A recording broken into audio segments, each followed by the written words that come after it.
raconte, une histoire pour les enfants racontée par Daphné Victor. Aujourd'hui à la ferme, c'est la révolution. Tout le monde est au courant. Les moutons se sont mis en grève.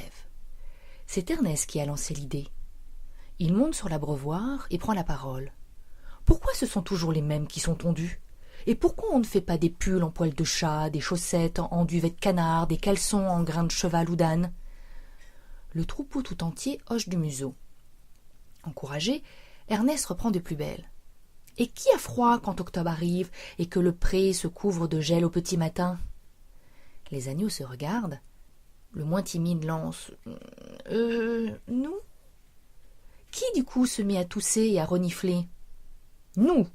Et qui doit avaler des médicaments dégoûtants et supporter les piqûres du vétérinaire pour guérir ? Nous. Et tout ça pourquoi ? Pour brouter de l'herbe rase et boire de l'eau glacée ? C'est vrai, hurlent les moutons. Mais c'est fini, on ne sera pas des vaches à lait. Refusons d'être tondus. Que ceux qui sont d'accord lèvent la patte.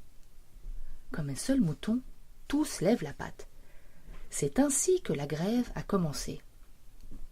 Depuis ce jour, les moutons campent sur leur pré, refusant de bouger.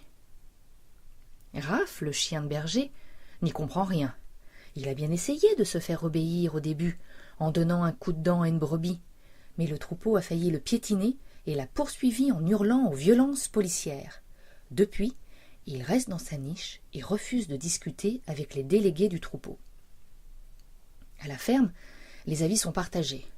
Il y a ceux qui, comme Igor le jard, pensent que les moutons sont faits pour être tondus. C'est la tradition, c'est très bien comme ça. Zita, la petite oie, se montre plus compréhensive.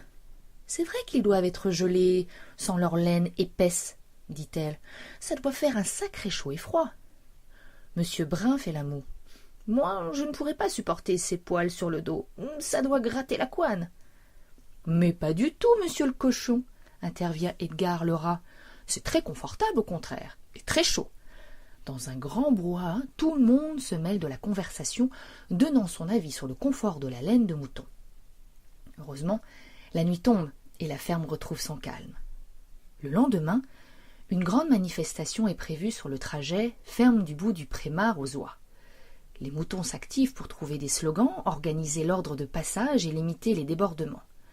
Les autres observent ces préparatifs. Certains poussins ont déjà prévu de se joindre au cortège en signe de soutien.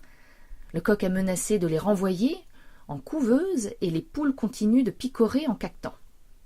« Ça va mal finir, cette histoire, ça va mal finir !»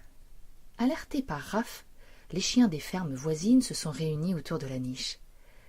Ces moutons sont devenus enragés, ils ont failli m'aplatir. Si les autres troupeaux apprennent cette histoire, on risque la grève générale. Et alors ? Un chien roux baisse les oreilles, pousse un petit jappement et ajoute « Ouf ! Alors on va perdre notre travail !» Pendant ce temps-là, la manifestation commence. Ce sont les béliers qui ouvrent la marche. Ils déploient une grande banderole et se mettent à scander. « Moutons, oui, pigeons, non !» Le reste du troupeau reprend en chœur. « Moutons, oui, pigeons, non !» Bien sûr, dans le pigeonnier de la ferme, on n'a pas très apprécié le slogan et l'on s'empresse de huer les manifestants. Les moutons ignorent les sifflets et continuent de plus belle. Solidaires, certains animaux leur emboîtent le pas. D'autres prennent le parti des pigeons. Quelques gros mots volent. Au pas de course, le cortège contourne le poulailler et les chiens sont là, bien décidés à faire rentrer tout le monde à la bergerie. Le lendemain, la ferme est sans dessus-dessous. Pendant que les poulets comptent les plumes qu'ils ont laissées dans la mêlée, les poules caquettent. « On avait bien dit qu'elle allait mal finir, cette histoire !» Soignant ses plaies et ses bosses, personne ne se sent très fier. De mémoire d'animal, on n'a jamais vu une bagarre générale à la ferme. Zita réfléchit tout haut. Il doit bien y avoir un moyen de satisfaire le troupeau, après tout. Mais sans la laine des moutons, gémit l'âne, la ferme court à la faillite. Une grosse poule noire secoue sa crête. Après tout, nous donnons bien nos œufs tous les matins. Pas tous, heureusement, pas tous, s'égosille un petit poussin. Rosalie sursaute. La voilà la solution. Les animaux s'approchent, curieux, et la fille des cochons roses explique son idée. Avec une partie de la laine, on pourrait peut-être...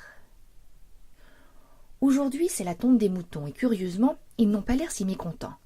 Sous l'œil attentif de Raph, ils rentrent à tour de rôle dans la bergerie et ressortent quelques minutes plus tard, sans leur épaisse couche de laine.